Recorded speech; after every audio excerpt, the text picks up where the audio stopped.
Today is February 16th, 2023. The time is 6:54 a.m.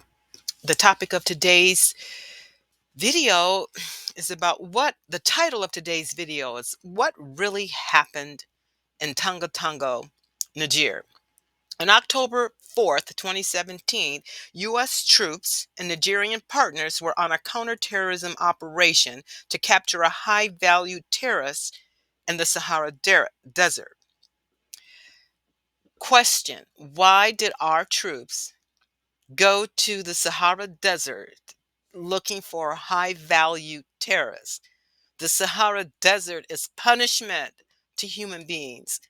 This is a desert and there's no water. So, why in the world would our military send our troops looking for a terrorist in the Sahara Desert?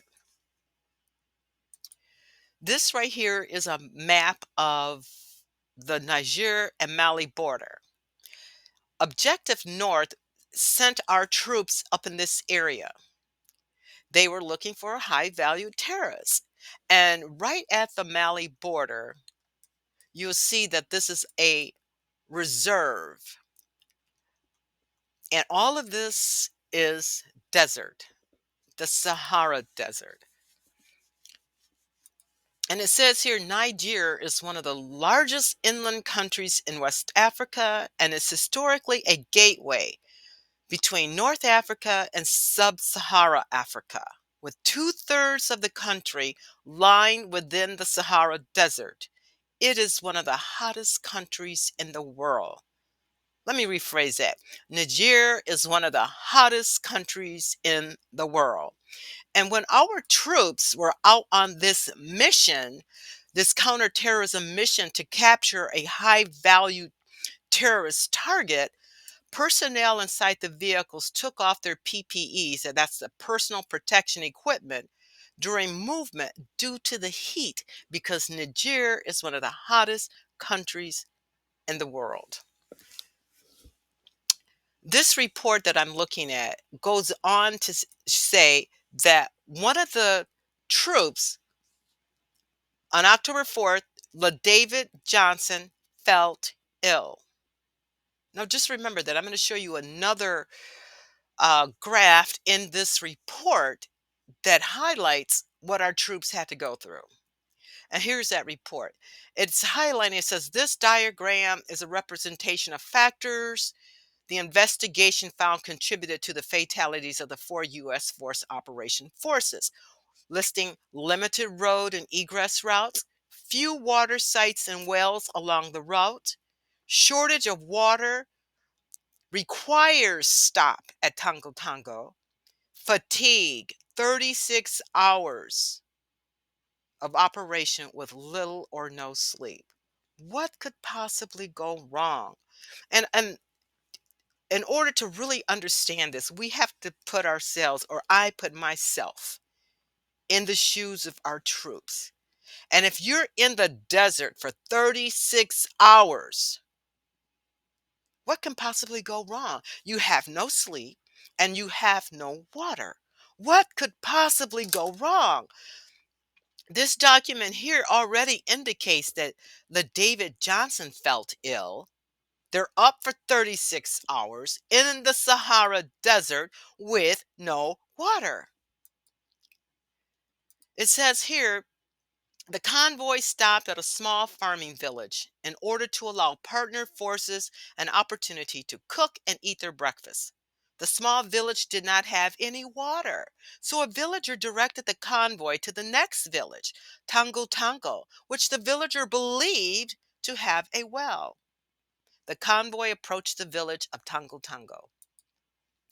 The elders at Tongo stated the elders discussed additional concerns, such as a lack of food and water. Now, please note that our troops had been up for 36 hours. 36 hours they had been traveling through the Sahara Desert to capture a high value terrorist. that was going to cross from Niger into the Mali, cross the Niger Mali border to get away. But they're crossing over in the desert in the middle of the night. How did they see? Why was it important that our troops go to the Mali Niger border at midnight to capture a high value target? It does not make sense. My question is, what really happened at Tonga Tonga when the elders told our troops, we don't have any water? We do not have any water. They went to the first village, no water. They went to the second village, no water. They've been up for 36 hours. What happened? Did mayhem happen? The French troops say the French were also unable to positively identify and distinguish enemy personnel from potential friendly forces.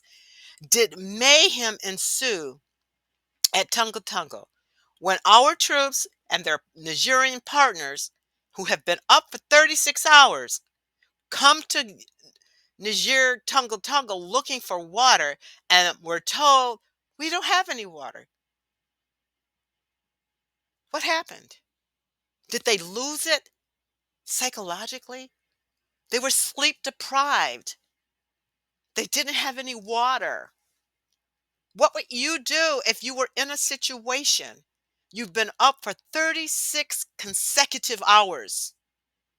You're in the Sahara Desert and you are dying of thirst and you're armed and loaded and you come to a village, Tongo Tongo, Niger.